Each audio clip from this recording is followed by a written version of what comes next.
Hey everyone, this is Don Guccione, back with more quick and accessible health and fitness tips. This video is final preparation for the Whole 30, which I'm going to be starting in about a week. So just wanted to run through, this can be applicable to any sort of dietary or lifestyle change. Just some preparation and pre-planning before you get started on something like this. So, what you definitely want to make sure you do is make a shopping list. You want to get yourself initially started, and you'll want to have a plan to periodically restock certain items to make sure you have them. So, things that you'll need to restock most often are the fresh items, fruits, vegetables, meat, and eggs. If you're doing that, that's allowed in the Whole 30. You also want to think about pantry staples that you can have on the Whole 30. So, for me, I'm thinking about things like mixed nuts, which do not have peanuts. I got myself some beef snacks, which are compliant. A tip for this, anytime you're looking at beef jerky, any sort of meat snacks, you want to look at the sugar content. There's a surprising amount of sugar that companies will put in beef jerky or any sort of snack like that for flavor.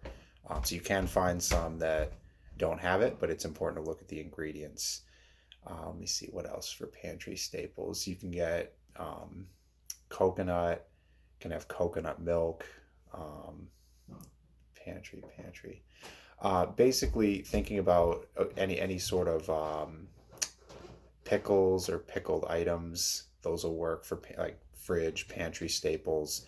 But looking at what is allowable on the Whole 30 is what I've been doing and thinking about getting snacks and pantry items so that I'm stocked up according to my plan. So if you're not doing the Whole 30, you just want to think about what are some guidelines that you've set for yourself or what sort of plan that you're following and making sure that you're stocking up accordingly. Drinks. So for Whole 30, for me, making sure I've got access to fresh water, clean, distilled, whatever you're doing, filtered water. That's going to be your main staple. Making sure I've got plenty of coffee. For me, plenty of green tea. I like that as an option. And that's about it. So if drinks are going to be an adjustment, so if you're eliminating sugar, you want to think about how that's going to impact any routines related to coffee, tea, or other beverages. But definitely plan like how are you staying hydrated and what are you going to be drinking throughout whatever program that you're doing. And the other thing you can think about related to pre-planning is meal prep and meal planning. So what are you going to be eating sort of like week by week, day by day?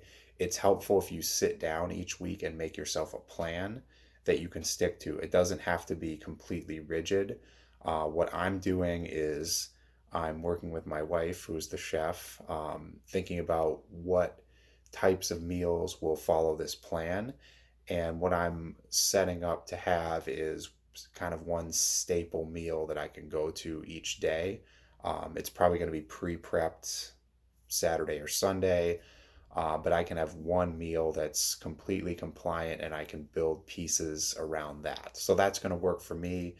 If you may want to plan out every meal, 3 meals a day, whatever you're doing, but that's the plan that I'm going with. It's worked before starting the Whole 30, so I'm sort of keeping that routine, which has been working for me, and adapting it to the Whole 30. The other thing you may want to think about, I mentioned pantry staples. You might want to take a look at the current state of your pantry, whether it's Whole 30 or any other dietary change, and see what's in there that is likely to throw you off your plan. So that could be snacks, that could be soda, um, could be the sweetener you like to put in your coffee, booze, whatever it is. If there's something around that you feel is going to tempt you, it might be good to do a clean out in addition to a stock up when you're starting something like this. It's going to be challenging no matter what the plan is. And if you've got something on hand that you go to in times of stress, that might be something that could throw you off your game a little bit when you're trying a program. So I'm going to add this to my blog post. I'm just going to post it also as a standalone video, and we're going to get started pretty soon. So We'll be seeing you.